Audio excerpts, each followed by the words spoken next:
Hello friends and a very warm welcome to my channel. औरतों का कमाना क्यों ज़रूरी है? देखिए, एक कैटेगराइजेशन किया है मैंने कि लेडीज़ जो होती हैं दो तरह की औरतें होती हैं। एक तो जो working plus home maker, they are working also, और साथ में वो घर का काम भी करती हैं, हाउस वाइफ भी हैं, अपना घर भी चलाती हैं। जो जो सेकंड कैटेगरी है that is the like who are completely housewife, जो कि पूरा दिन घर में ही रहते हैं। जो मेरा वीडियो है आज वो सेकंड कैटेगरी के ऊपर बेस्ड है कि जो लेडीज सारा दिन घर में रहती हैं, पूरे दिन घर में रहती हैं, उनका अपने लिए आत्मनिर्भर बनना या कमाना क्यों जरूरी है। सबसे पहले देखिए, बहुत सारी ऐसी प्रॉब्लम्स होती हैं since starting from the childhood से लेकर के मैं आपके साथ डिस्कस करना चाहूँगी आफ्टर मैरिज तक। कई जगह जैसे आप पढ़ाई भी कर रही होती हैं, तो ये चीज़ होती है, अच्छा बेटा तुम यहाँ से पढ़ लो, तुम बाहर क्यों जाना चाहती हो। चलिए, आजकल अब जमाना चेंज हुआ है, कंसेप्ट चेंज हुए हैं, पेरेंट्स का भी थोड़ा माइंड ओपन हुआ है, बाहर भेजने लगे हैं बच्चियों को पढ़ने के लिए। ठीक है, चलिए, आपने अगर आपको अच्छे ओपन माइंडेड पेरेंट मिल जाते हैं, आप अच्छी तरह से कॉन्वेंट एजुकेटेड है, पढ़ाई भी आपकी बहुत अच्छी तरह से हो जाती है। उसके बाद में आपकी मैरिज होती है। क्या क्या सर्कमस्टेंसेस होते हैं फ्रेंड्स, मैं आपको वो बता रही हूँ कि लेडीज़ का कैरियर के अंदर ब्रेक लगता है। आफ्टर मैरिज क्या होता है, सपोज करिए आपकी शादी उस शहर से बाहर हो रही है जहाँ आपके पेरेंट्स रहते हैं, जहाँ आपका पी है। अब आप दूसरी जगह जा रही हैं तो क्या होगा कि अल्टीमेटली जो लड़का जहाँ है आपको वहाँ जाना पड़ेगा, और आपको अपनी जॉब जो है आपको छोड़नी पड़ेगी। हो गए आप बेरोजगार, अनएम्प्लॉयड हो गए। नई जगह जाकर कोई ज़रूरी नहीं है आपको उतनी अच्छी जॉब मिल जाए, उसी डेजिग्नेशन पे, उसी पेमेंट के ऊपर मिल जाए। नई ससुराल, नया माहौल, उसमें एडजस्ट करने में भी आपको टाइम लगेगा। और उसके साथ साथ एक आपको वापस अपनी स्टैंडिंग बनाने में टाइम लगेगा, क्योंकि एक नए माहौल के साथ में आपको हर एक तरह के सदस्य को समझना, उनके साथ कोऑपरेट करके चलना, और अपने आप को उस नए घर में एडजस्ट करना, ये सब चीज़ें रहेंगी। उसके बाद क्या आता है कि चलिए, आप उसके बाद अगर आप सोचें भी कि आप जॉब कर लें, तो अगर आपके अगर आप कंटिन्यू कर लेती हैं तब तो ठीक है, नहीं करती हैं तो आपके करियर में जो ब्रेक हो गया, उस ब्रेक के बाद में कहीं से भी शुरुआत करना बहुत मुश्किल हो जाता है। सेकंड कहते हैं कि जो भाई अब बिजनेस कर लो। बिजनेस के लिए क्या होता है, दौड़ धूप की ज़रूरत होती है। इंडियन मेंटालिटी क्या है कि अरे तुम तो घर में रहती हो, गृहिणी हो तुम, तुम्हारे से ये दौड़ धूप नहीं होगी, इसलिए तुम बिजनेस तो तुम कर ही नहीं सकती। और क्या होता है, एक डबल रिस्पॉन्सिबिलिटी आपके ऊपर रहती है। डबल रिस्पॉन्सिबिलिटी कैसे? अगर आप घर पे काम कर रही हैं, बाहर का काम कर रही हैं, वो एक सेपरेट इशू है, लेकिन घर का काम आकर के आपको ही करना है। बच्चों की पढ़ाई आप ही को देखनी है। बाकी के जो छोटे मोटे काम होते हैं घर के, वो सब आप ही को करने हैं। उसके बाद सबसे बड़ी जो चैलेंजिंग जो सिचुएशन आती है ना फ्रेंड्स, वो हमारी सिचुएशन में आती है जब आप मदर बन जाते हो। मदर बनने के बाद आपकी रिस्पॉन्सिबिलिटी होती है वो बहुत ज़्यादा बढ़ जाती है।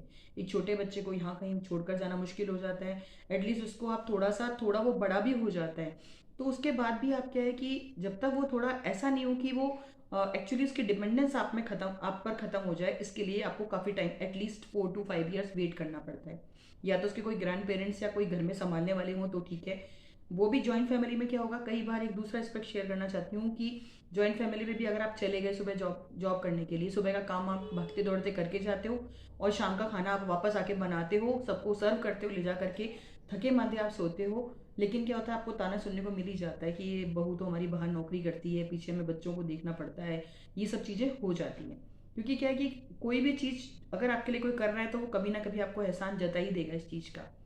और सेकंड केस ये कि अगर आप बिल्कुल घर बैठ जाती हैं, बच्चों को पालन पोषण के लिए अगर आप करने की सोच लेती हैं कि मेरे को अब एटलीस्ट अपने मेरे बच्चों को थोड़ा ऐसा करना है कि वो अपने पैरों पे खड़े हो जाएं, तो एक वो आपकी लाइफ में जो एक ब्रेक लगता है, उस ब्रेक के बाद इतना आसान नहीं होता कि आप कोई अपना करियर वापस स्टार्ट कर सके, कहीं से शुरू कर सके, क्योंकि वो पहले कहाँ काम किया है, कितने साल पहले काम किया है आपने, अच्छा इतने सालों से कोई जॉब क्यों नहीं कर रहे थे।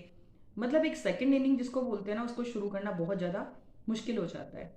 और इसके अलावा अगर आप कंटिन्यूअसली अगर आप घर में रहने लगी जाती हैं, तो क्या होता है, आपकी एक आत्मनिर्भर जो सोच है वो खत्म हो जाती है, आत्मसम्मान कम हो जाता है, और आप अपने हर एक चीज़ के लिए आप अपने हस्बैंड पे डिपेंड हो जाती हैं। तो क्या होता है उस केस में कि मन कुंठा से भर जाएगा आपका, और खुद नहीं जाते ना काफ़ी टाइम से, तो फिर बाहर जाने की इच्छा भी खत्म हो जाएगी। छोड़ो कौन जाए यार, करो ठीक है, घर में काम चल रहा है। कुछ आपको थोड़ा प्रलोभन भी दिया जाएगा, अरे तुम क्या करोगी करके, मैं इतना कर ही रहा हूँ, और तुम तो आराम से ठाट बाट से ऐश करो, अच्छी तरह से तैयार होकर रहा करो, ये करके वो करके। सब कुछ आप कर रहे हैं, लेकिन आपके अंदर एक चीज़ की हमेशा कमी रहेगी। फ्रेंड्स, अगर आपके हस्बैंड 50,000 1 लाख जो भी कमा रहे हैं, अच्छी बात है, उनसे कंपेयर करने की ज़रूरत नहीं है। आपके लिए अगर आप घर भी संभाल रही हैं, साथ में आप भले महीने के 5,000 10,000 रुपये भी कमा रही हैं किसी भी तरीके से अपनी कुकिंग से, चाहे आप छोटा टिफ़िन सेंटर चला रही हैं, चाहे आप मतलब एडहॉक पे क्लासेस ले रही हैं, या इसके अलावा कोई और जैसे छोटे बच्चों को ट्यूशन पढ़ा रही हैं, कोई भी काम कर रही हैं और आपकी एक एक्स्ट्रा सोर्स ऑफ इनकम है अगर बाय द वे, तो ये आपको बहुत बड़े कॉन्फिडेंस से भर देगा।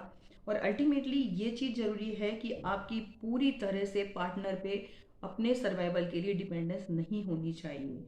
आप कहीं ना कहीं थोड़ा बहुत आपको खुद की पर्सनल स्टैंडिंग अर्निंग करना बहुत ज़रूरी है।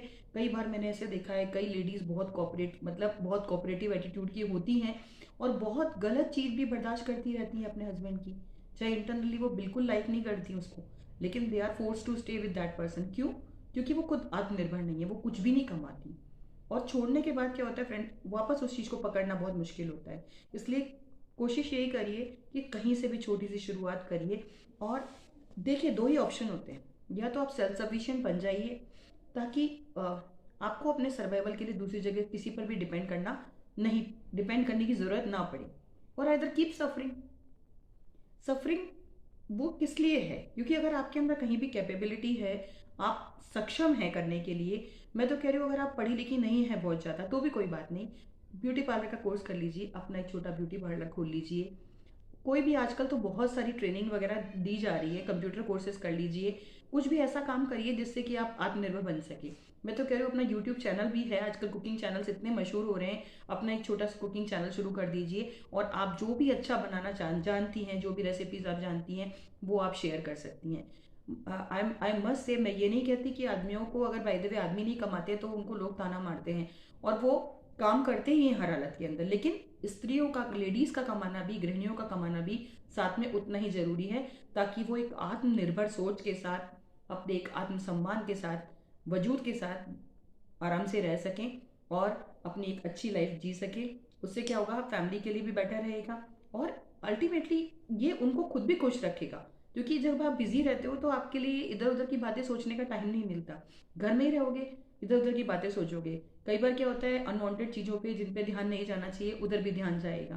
तो इन सब चीज़ों से बचने के लिए सबसे बढ़िया तरीका है friends, keep your self busy and stop and just like think कि आप किस तरह से कुछ भी छोटा मोटा काम शुरू कर सकती हैं अपना, और कुछ पैसे की अपनी अर्निंग कर सकते हैं। सो इट्स अ मस्ट कि the home makers, they should also try to earn something.